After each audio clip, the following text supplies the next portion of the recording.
Welcome back, guys. I'm here in my garage gym, and I want to talk about immigration. This is definitely a hot topic for many Westerners. For Americans, there's a lot of talk about Mexicans and illegal immigration and just regular immigration too.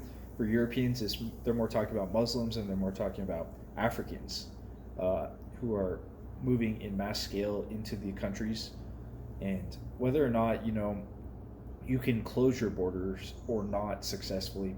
That's a whole nother matter to deal with. But if we're looking at the trend line, it's just a fact that America is just going to become more Mexican demographically, partially because white Americans are just not having kids, and also partially because uh, the border, there's just many South Americans and Mexicans who are just crossing the border illegally and legally into the United States. So um, I'm not saying this is good or bad.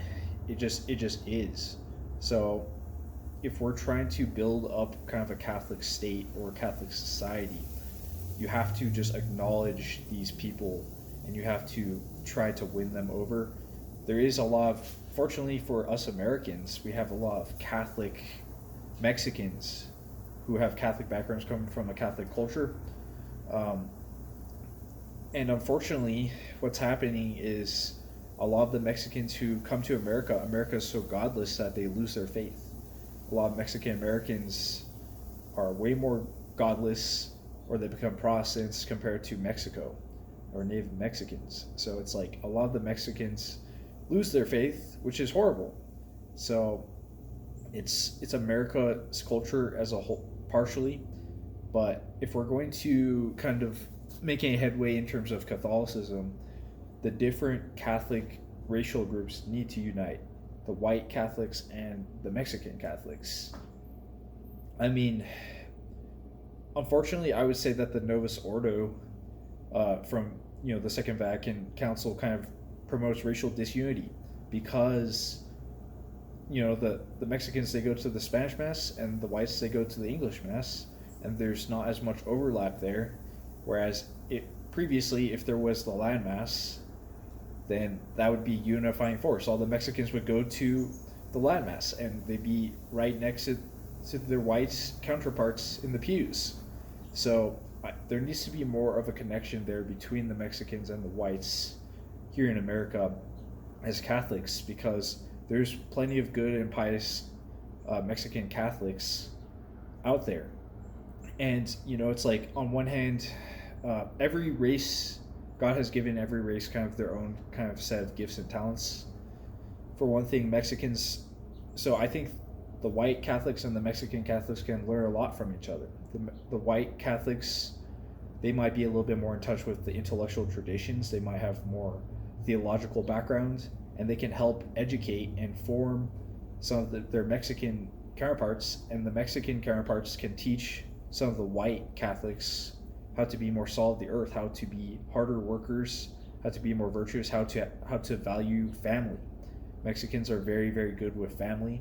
They're very hard workers. They're very resourceful, and I think whites and Mexicans can learn a lot from each other in that regard, especially since the common front of the Mexicans, I'm sure many of them are upset that their family members are losing their faith, and vice versa with the whites. And so it's just like there needs to be kind of this unity within America and more bridges built between. And if we can, bring back the Latin Mass, that will help in one regard, because the Mexicans and the whites will, be together. But also there needs to be just more individual initiatives as well to extend kind of invitations to the Mexican community, and people need to reach out and create kind of common ground for Catholics of any race, for both the Mexicans and the whites, to kind of get together, plan, organize, do that kind of thing.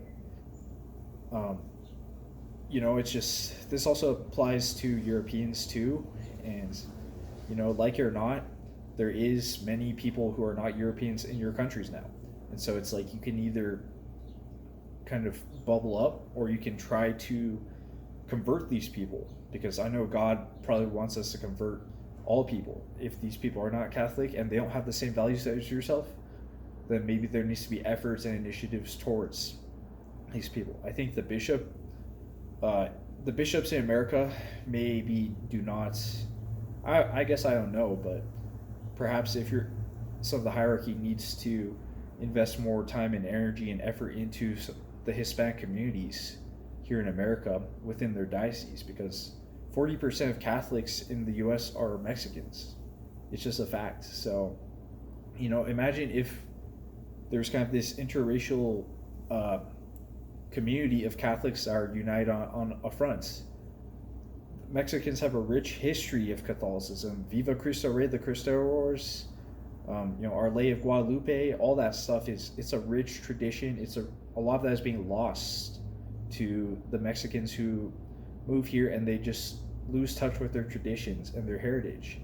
So if I were a Mexican, I would want to preserve that, and the best way to preserve that is by getting better formation, better kind of answers to these philosophical questions.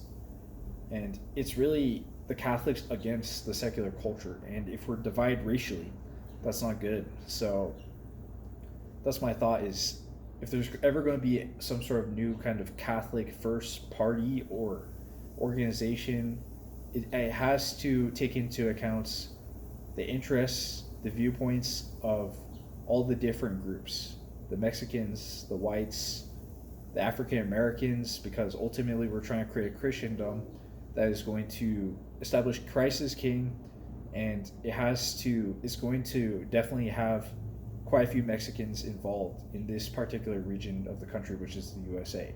So those are my thoughts, and yeah, leave a comment. This is definitely a complex topic, but I don't know exactly the best way to approach it, but I think some people are definitely in closer contact with the Mexican culture and the white culture, and I just wish there was more kind of connection there. So I guess I'll see you guys in the next one. Bye.